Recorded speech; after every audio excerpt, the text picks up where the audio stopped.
नमस्कार दोस्तों, स्वागत है आपका YouTube channel full study with Joy में। जैसा कि आपने पिछले वीडियो में पढ़ा था कि हमने विश्लेषण विधि के बारे में पढ़ा, आज हम पढ़ेंगे संश्लेषण विधि। तो वीडियो शुरू करने से पहले आप चाहेंगे चैनल सब्सक्राइब कर लें और वीडियो को लाइक करके शेयर कर दें अपने कॉलेज के ग्रुप में, अगर वीडियो अच्छा लगे तो पढ़ेंगे। यह विधि संश्लेषित कार्य पर आधारित है। संश्लेषण का अर्थ अलग अलग भागों को जोड़ना होता है। जैसे हम लोग पढ़े थे विश्लेषण विधि में ये था कि उसको तोड़ दिया है, तोड़ कर सॉल्व किया जाता है। इसमें है कि अलग अलग भागों को जोड़कर, तो ये एक बार अंतर भी पूछेगा तो ये चीज़ रहता है। इस विधि में ज्ञात से अज्ञात की ओर चलते हैं। ये चीज़ आपको नोट करना बताया था पिछले वीडियो में भी कि उसमें जो था अज्ञात से अज्ञात था, दोनों एक दूसरे को उल्टा है। तो इसमें पहले ज्ञात होता है, उसके बाद अज्ञात की ओर चलते हैं। जब कोई समस्या सामने आती है तो सबसे पहले दी गई समस्त सूचनाओं को एकत्र करते हैं और फिर उसे हल करते हैं। यह विधि विश्लेषण विधि के बिल्कुल विपरीत है। जब कभी हमको रेखा गणित में कोई कार्य सिद्ध करनी होती है तो हम परिकल्पना के आधार पर किसी निष्कर्ष पर पहुंचते हैं।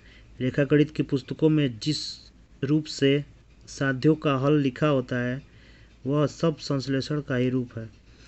इसको विश्लेषण विधि के पदों का संक्षिप्त रूप कहते हैं। गणित शिक्षक को ज्यामिति और रेखा गणित शिक्षण करते समय विश्लेषण तथा संश्लेषण दोनों विधियों का प्रयोग करना चाहिए। सर्वप्रथम समस्या का विश्लेषण करना चाहिए, जिसके बाद छात्र यह जान सके कि कोई रचना, कार्य या किसी पद का उपयोग क्यों किया गया है।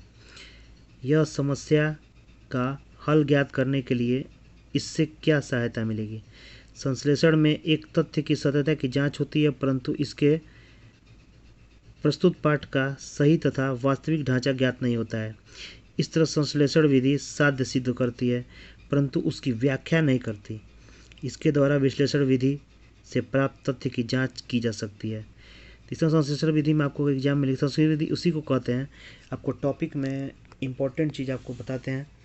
टॉपिक पे इम्पोर्टेंट बस यही चीज़ है, इसमें ज्ञात से अज्ञात की ओर और अलग अलग भागों को जोड़ना है।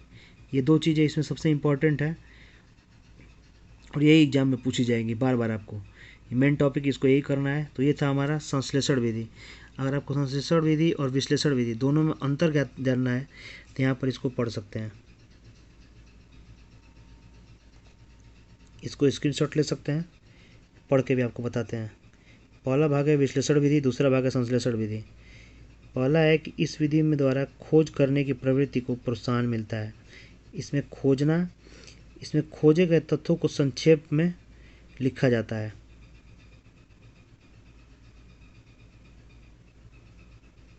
उसके बाद इस विधि में छात्रों को नवीन ज्ञान प्राप्त करने का अवसर मिलता है। इसमें छात्रों को पहले से तैयार सामग्री उपलब्ध हो जाती है, इसमें अधिक परिश्रम नहीं करना पड़ता। उसके बाद आगे बढ़ेंगे। नंबर 3 है विश्लेषण का अर्थ किसी समस्या को उसके विभिन्न भागों में विभाजित करना होता है। ठीक, उन्होंने बताया पहले ही कि इसको विभाजित किया जाता है और संश्लेषण में छोटे छोटे भागों को एकत्रित करके निर्धारित लक्ष्य की ओर बढ़ा जाता है। इस विधि द्वारा छात्रों में आत्मनिर्भरता तथा आत्मविश्वास का विकास होता है। और चौथा में इसमें आएंगे आप संश्लेषण विधि में, तो आएगा इसमें आत्मनिर्भरता तथा आत्मविश्वास की कमी रहती है, क्योंकि छात्र समस्याओं को हल स्वयं नहीं खोजता है। यह एक दीर्घ विधि है, यह एक सूक्ष्म विधि है। यह दीर्घ इसलिए हो जाती है कि इसमें छोटे छोटे भागों में तोड़ा जाता है, तो बड़ा होगा तोड़ने पे, ये जब जोड़ा जाएगा छोटा होगा।